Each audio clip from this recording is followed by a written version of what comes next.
Alright guys, welcome back to F1 Drama. Ferrari are breaking records, but it's not of the kind that Tifosi will want to hear about. Charles Leclerc is taking a 10-place grid penalty in Jeddah, the second race of the season, after what might well be the fastest ever component-related penalty we have seen in Formula 1 history. They've already taken 3 control electronics now out of the 2 allowed for the entire season. This is big implications for Leclerc, for Ferrari, and any hopes they had left at this point of actually fighting for the championship. Very much enjoyed your thoughts in the comments. Hit the like button if you enjoy. Subscribe if you're new as always. There's just no team like Ferrari. Now, speaking of Ferrari, their customer team in Haas also find themselves in something of a pickle because, well, it might be more than just a small pickle because they have apparently been doing business with the Russian arms industry for the sake, I believe, about $2.5 million.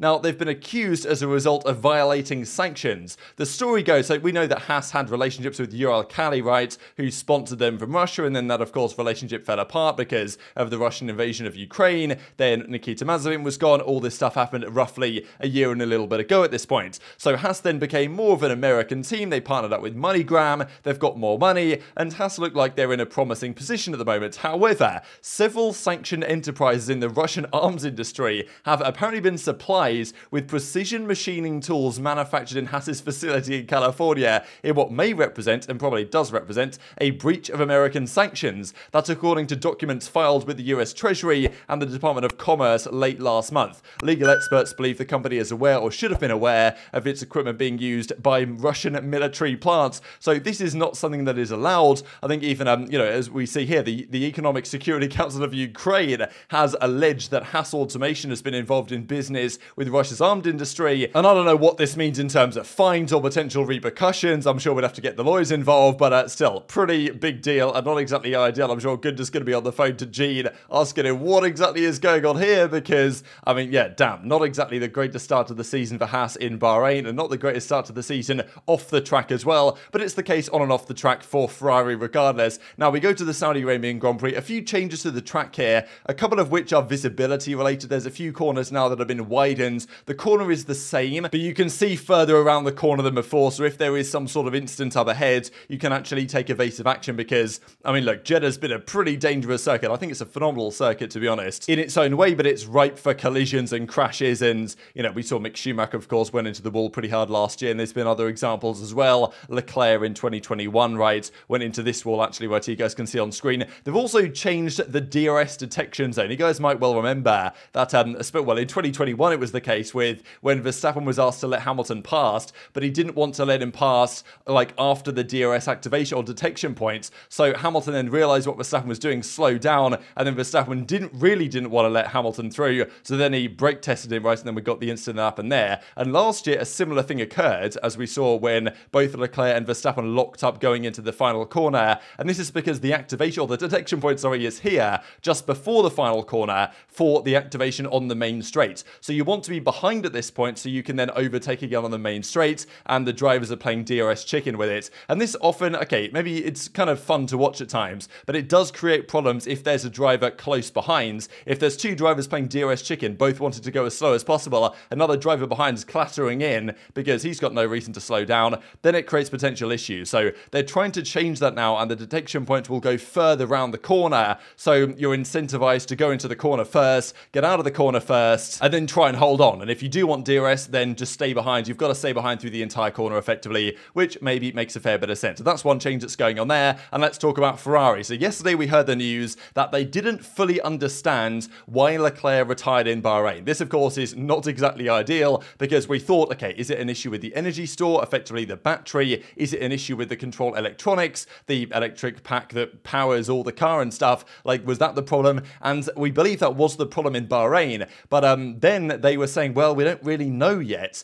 and electronics remain a concern. And the issue is for Ferrari is that they replaced Leclerc's control electronics before the race on Sunday. That you're allowed 2 in a season. That's the crazy thing about this. You're allowed 2 of these per season. Their engine, they say they fix, and they say their engine and the turbo and these other factors are fine and no reliability problems there. But, and even if that is true, we didn't see that that wasn't true until 5 or 6 races into last season. And we're only here at race 1, but it's not just their engine that's the problem here, right? They've got other parts of the car as well that can go wrong, as certainly their control electronics did. I think they expected it to behave differently overnight before the Grand Prix than it did, so they thought, okay, we'll replace that part. part, and we'll just test that part after the race to ensure that it's not gone too far wrong, and then we can use the second one for the race. Turns out the second one failed, which clearly meant there was some flaw with that, and then the first one, they also, I guess, think that it's also wrong, broken, they can't repair it, so both of those control electronic systems that were meant to be used for the entire season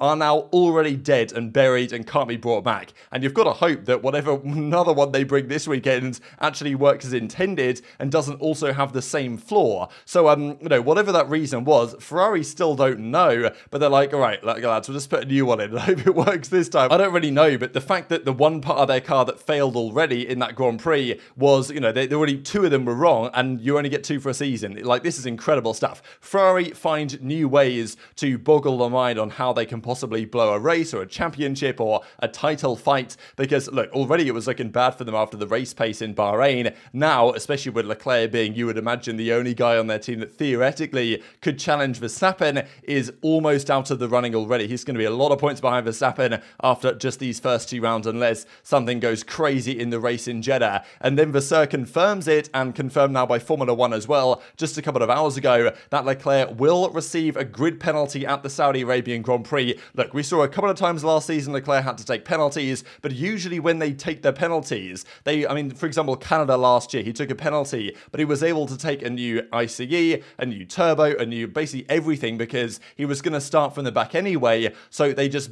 gave him new of everything, right? But for the second race of the season, you can't really say, right, Leclerc, you're starting from the back and we're bringing a new engine into the pool, just because, you barely used the engine so far, so you can't really get away with that. So he's got to just straight up take a 10-place penalty, and of course, this also guarantees there will be another, right, down the line, because, you need two for a season. They've done one race. They're not going to be able to survive on this control electronics pack from now to the end of the season. No way. They're going to have to take another one at some point, which also is going to be over the budget. I guess the second one might be a 5-place penalty, but nonetheless, we already know that Ferrari are going to use at least 4 engines this year anyway, so I guess they might bolt on that penalty down the line at Spa or something. Man, what an absolute shambles. So, yeah, the second race of the season we're in for Ferrari. They're already on their third control electronics, and Leclerc is already going to start P11 at best, even if that's Ferrari have incredible pace this weekend. You can overtake around Saudi Arabia, but it's not, it's not ideal for it, let's say. Sector 1, you can lose a lot of time through some of these sectors. So what do you guys think about this, right? We're right at the start of the season. Ferrari, it was looking so good for them, and now all of a sudden, Leclerc's season is not over yet,